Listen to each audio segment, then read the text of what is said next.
Welcome everybody. Welcome to my YouTube channel, which is known as Re-Learner of India. Re-Learner of India में आपका स्वागत है। आज के इस लेक्चर में हमको पढ़ना है इनकम फ्रॉम अदर सोर्सेज। तो हम पूरा का पूरा रिवीजन करेंगे, ठीक है। उसके पूरे रिवीजन में आपको मेमोरी टेक्निक्स दिखाई जाएगी, उससे आपको पूरा इनकम फ्रॉम अदर सोर्सेज याद हो जाएगा। ओके, तो सबसे पहले स्टार्ट करते हैं statement from income from other sources.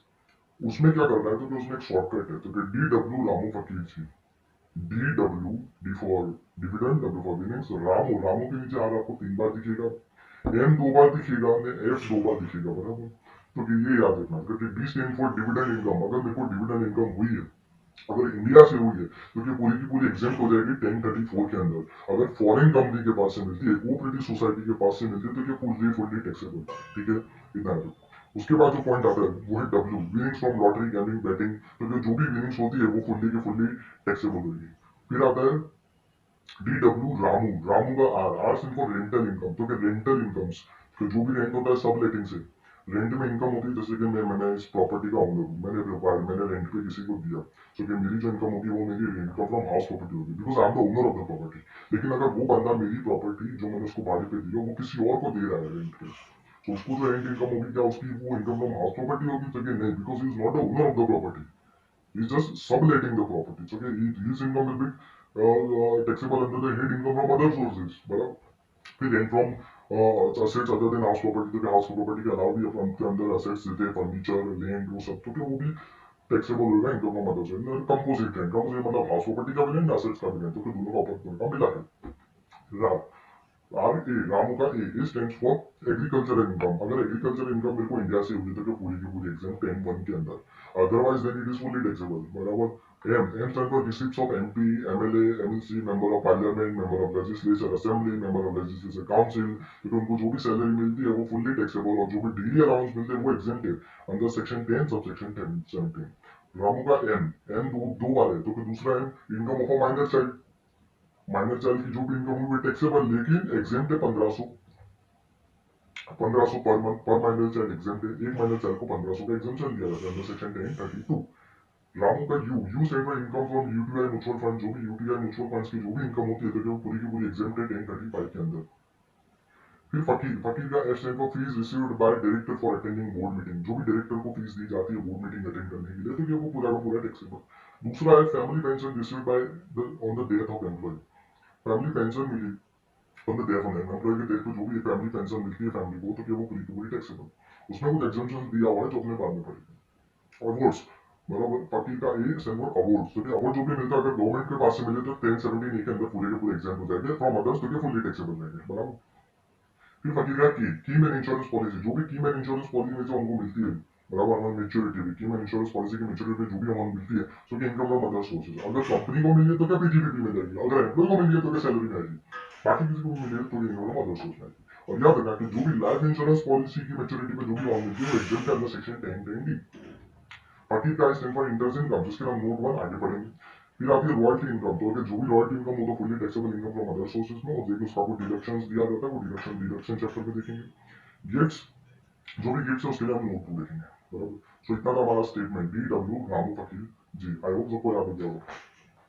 उसके बाद आपने पढ़ते हैं नोट 1 इंटरेस्ट इनकम।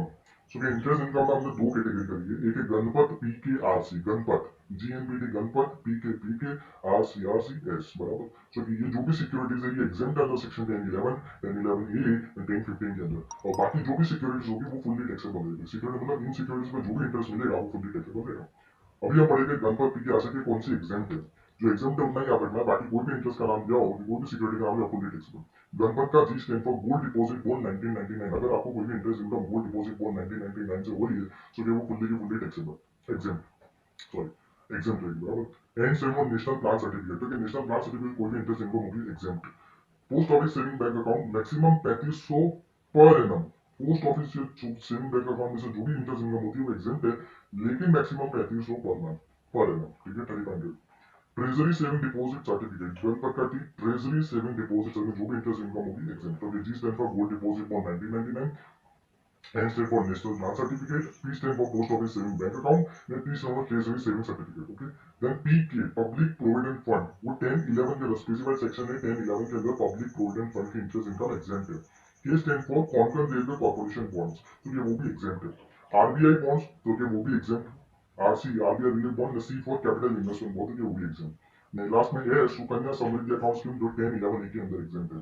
और बाकी जो भी जो सेक्शन मेंशन नहीं करे वो 10, 15 के अंदर कवर होते हैं। एक पब्लिक प्रोविडेंट फंड 10, 11 में आता है, एक सुकन्या समृद्धि अकाउंट 10, 11 8 के अंदर आता है, बराबर। अब हम वो करें दूसरे में रिलेटिव। रिलेटिव मतलब क्या? तो रिलेटिव मतलब असेसी, असेसी उसकी स्पाउस, असेसी उसकी स्पाउस, असेसी का ब्रदर सिस्टर उसके स्पाउस स्पाउस, स्पाउस का ब्रदर सिस्टर उसके स्पाउस स्पाउस, असेसी का फादर मदर, स्पाउस का फादर मदर, बराबर। तो फादर मदर का भी फादर लीनियर असेंडेंट, स्पाउस के भी लीनियर असेंडेंट, बराबर। तो कितने आ रहे हैं फादर मदर, स्पाउस के फादर मदर के ब्रदर सिस्टर कवर नहीं है यहाँ पे, आपको ध्यान रखना है, बराबर। बाकी असेसी स्पाउस के लीनियर डिसेंडेंट भी यहाँ पे कवर है, मतलब दादा लीनियर असेंडेंट मतलब दादा दादी, डिसेंडेंट मतलब बेटा बेटी। तो ये आपको रिलेटिव का इतना इंपॉर्टेंस है, आपको खाली याद रखेगा। मोस्ट इंपॉर्टेंट गिफ्ट, गिफ्ट्स को दो कैटेगरी में डिवाइड करना है, received by any SSC, received by others. जो भी रिसीव बाय अदर्स है वो एग्जाम्प्ट है, एग्जाम्प्ट है वो आगे पढ़ेंगे। रिसीव बाय एनी एसएससी वो हमको यहाँ पढ़ना है। सो ये गिफ्ट्स, और हम बात करें गिफ्ट्स के, तो gifts receive by any SSC तो ये एग्जाम्प्ट अंडर सेक्शन 56(2)10, बराबर। एग्जाम्प्ट है, बराबर, वो एग्जाम्प्ट है। गिफ्ट जो भी मिलेगा वो एग्जाम्प्ट है। कौन सा एग्जाम्प्ट है? तो क्या देखने का किसको मिला। Received from I M doctor LC, IMDR LC के पास से मिला है तो क्या फुल्ली फुल्ली एग्जाम्प्ट। अदर्स के पास से मिला तो अदर्स में देखने का क्या मिला, मनी मिला, क्या प्रॉपर्टी मिली, क्या इमूवेबल प्रॉपर्टी मिली। हम तो सबसे पहले हम देखेंगे, सबसे पहले हमको देखना है receive from I M doctor LC, IMDR LC। तो क्या fully exam. I stands for inheritance will, मेरे को इनहेरिटेंस में मिला, मेरे को विल में मिला प्रॉपर्टी, तो क्या गिफ्ट गिफ्ट मिला मेरे को, इनहेरिटेंस विल से मिला, तो क्या वो फुल्ली एग्जाम रह जाएगा। M stands for little time of marriage, मेरे को जो भी मैरिज के टाइम गिफ्ट मिलते हैं exam. Doctor in contemplation of death, सांस लेते लेते मरा था, वो कुछ ना कुछ बता के चला गया, धमाल पिक्चर। रिलेटिव्स के पास से मिला तो fully exempt. LC local authority के पास से मिला, चैरिटेबल ट्रस्ट के पास से मिला, बराबर। तो आज हम डॉक्टर एलसी के पास से मिला तो फुल्ली एग्जाम्प्ट। और अब दूसरी फ्रॉम अदर्स, अगर मनी मिलता है मेरे को, receive money if aggregate amount of money up to 50,000 fully exempt, otherwise fully taxable. अगर मेरे को मनी मिलता है तो 50,000 तक का मनी मिलेगा तो चलेगा, फुल्ली एग्जाम्प्ट। 50,000 1 रुपया होगा तो फुल्ली टैक्सेबल, 50,000 1 रुपया fully tax. Receive movable property, मेरे को मूवेबल प्रॉपर्टी मिली, तो मूवेबल प्रॉपर्टी क्या नो प्राइस पे मिला, लो प्राइस पे मिली। नो प्राइस मतलब without consideration, and low price मतलब इनएडिक्वेट कंसिडरेशन। तो क्या कुछ भी प्राइस में मुफ्त में मेरे को मूवेबल प्रॉपर्टी मिल गई। So it aggregate of fair market value movable property, movable property की फेयर मार्केट वैल्यू का अग्रीगेट अगर 50,000 तक है तो क्या एग्जाम्प्ट, अदरवाइज फुल्ली टैक्सेबल। लो प्राइस में मिलता है तो क्या if aggregate of fair market value minus actual consideration।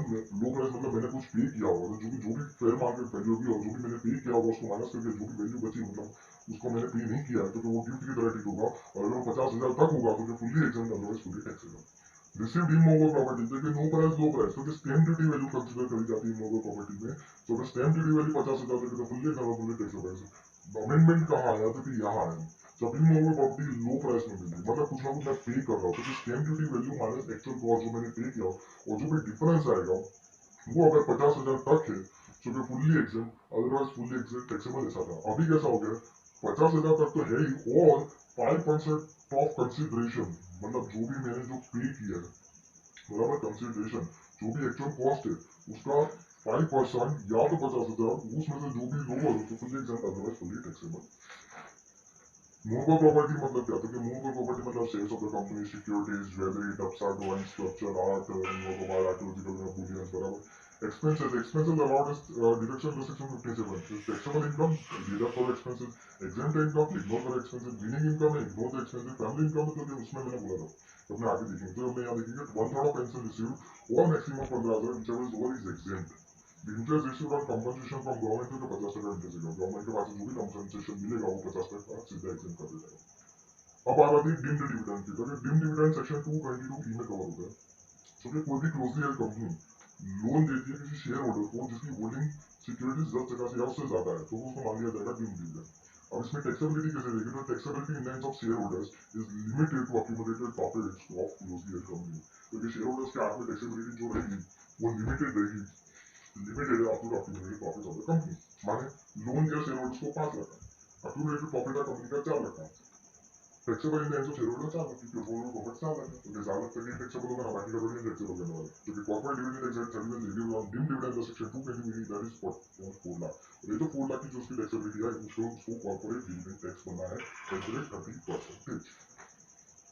अभी 56 जो हमने गिव्स हमको आर्म इसी के पास से मिलता है रिसीव बाय एनएसएससी अदर्स, क्योंकि एनएसएससी वाला हमने क्वेश्चन कर लिया आर्म डॉक्टर के पास से अदर्स मनी